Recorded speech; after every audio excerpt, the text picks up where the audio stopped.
This is a vintage Pyrox wire recorder. It was made right here in Melbourne, Australia, and it represents a fascinating and often overlooked moment in audio recording history. So if you've never seen one of these before, don't worry, most people haven't. These machines are incredibly rare, and finding one in Australia is like striking gold.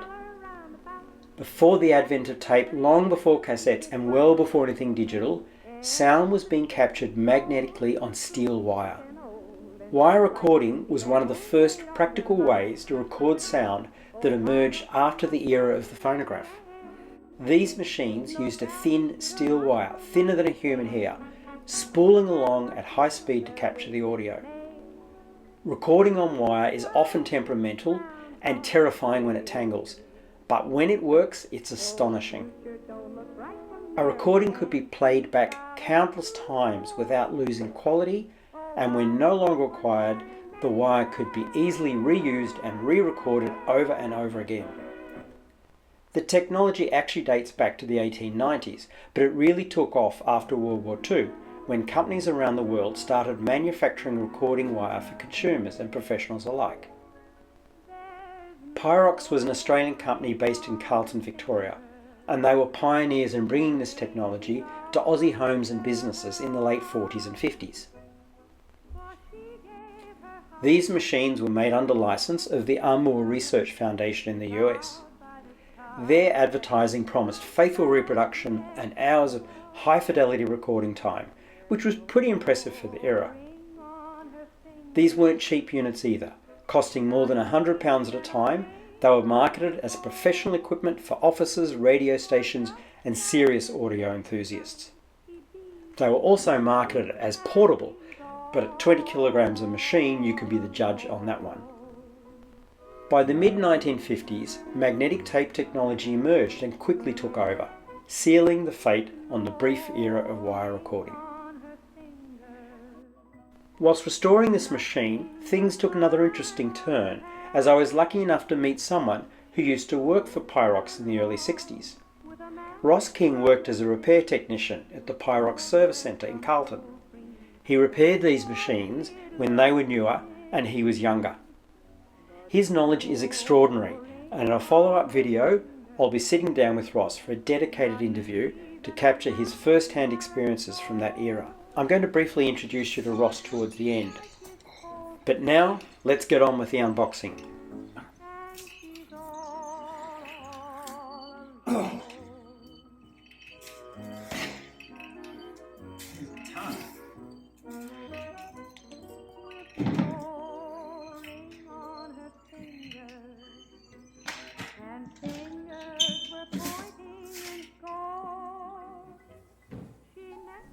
As you can see, this particular machine has seen better days, but that's exactly what makes this restoration project so exciting.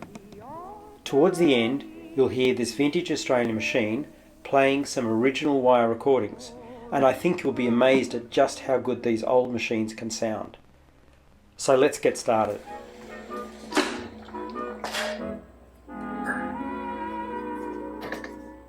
Janie was a modern girl, she lived the modern way. Her dad was one to disapprove, and nightly he would say, "You don't act like your mother did, have you no shame at all? The things you do and those you say, and all the men who call." Now Janie really wasn't bad, and so she tried to tell her dad. He didn't understand what men today demand. Now when a fella takes you dancing or to see a Broadway show, he's not spending all that money just to see his bankroll go. And then when he takes you driving and the car runs out of gas, well, you knew he didn't take you just to see the trees go past. If he wines you and he dines you, as most girls will have him do, you can bet your bottom dollar that's not all he'll want from you. So you see, there's been a change since mother was a girl. Things are not the same as they were then.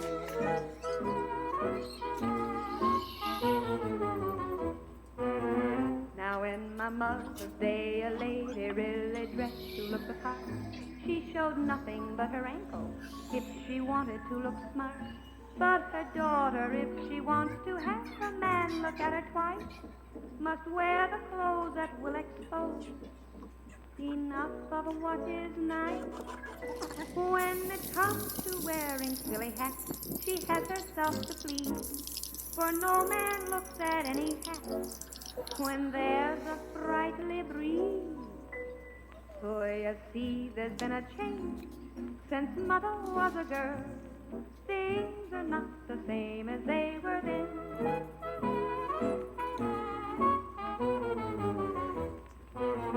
Now though the modern girl may wear her hair in styles that Mother knew, and she's even wearing buckles, and you know that they're not new. As the years go on and fashions change, there's one thing you will find, that although her style is different, there's just one thing on her mind. Now I don't know what my mother did to get herself a man, but there's one thing sure, I don't intend to be an also-ran. So although there's been a change since Mother was a girl, you'll find the aim the same as it was then, as it was then.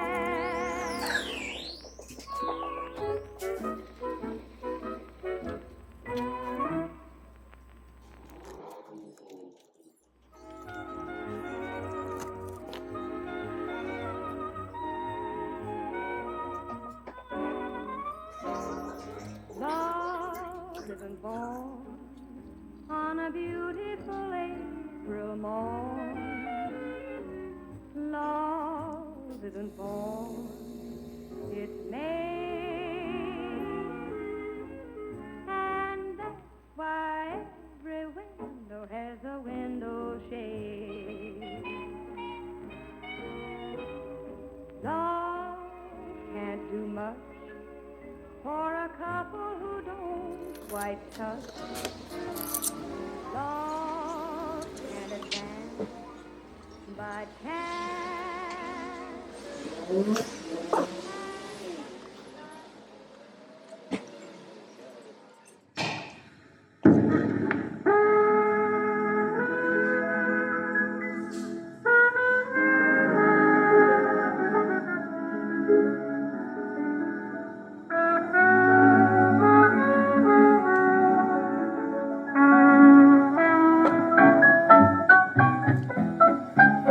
They took the tune and the words from the mockingbird.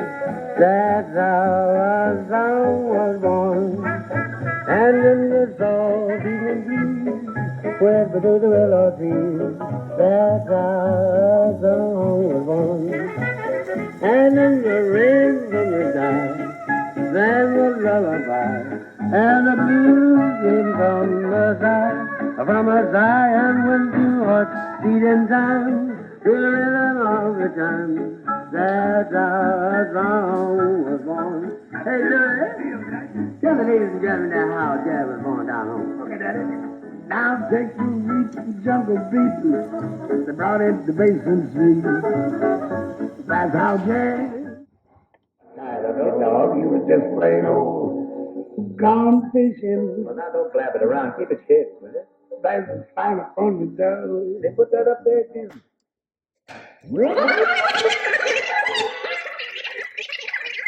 And as I promised, a teaser from the Ross King video. So I was the last apprentice, it turned out, and I'd be probably one of the last surviving from that time, I'd say. So these were obsolescent when you were working at Pyrox. We used to get them in to repair them. They stopped making these in about 1950. Yeah. We get the occasional one in to repair, but they'd gone and they'd gone to the tape recorders. But I was repairing those, like those old recorders up in the shed, and then they bought out a Pyrox used to be the agents for a lot of companies, so they had the thing for the Armour Research Foundation, which was for the wire recorders, the tape recorders, and the Victor. Victor 16 mils were the Victor Animatograph company of Yes, of Illinois. I think I can't remember the state in America, and they had. So we used to do all the Victor repairs. They were also the agents for lights cameras, Sony radios, which you never heard of. I used to repair the Sony little transistor radios. That's quite different than the rest of the skill set you had. Yeah, no, so we had the service department, and there was about there was 2 of us on the tape recorders. I did the lights slide projectors for a while, and the 16 mils. So there's 2 of us on the projectors. So there were only about half a dozen of us in the. They had the agency for Fernseh television, and Blaupunkt televisions. There was some funny. So I think you said they were based on Queensbury Street or something. Yeah. Actually, I now it's a place they do skin cancer. I would have a skin cancer removed, and I was only in there the other week. And I thought I must take a picture of that. And you can just still make out. On the wall, Pyrox service. It's just. Oh, right. Yeah, hang on. I'll just see if I can find it. On the outside. On the outside of the wall, Oh, but actually in Drummond Street, you've got to go up. You'd have to go up if you're coming down Drummond Street towards the city. As you come to Queensbury Street, you'd see. If you go up there, you'll see the buildings on the corner. That was really the service department was in there, and that was the sales and service department. And then towards Rathdown Street, there's a single-storey building.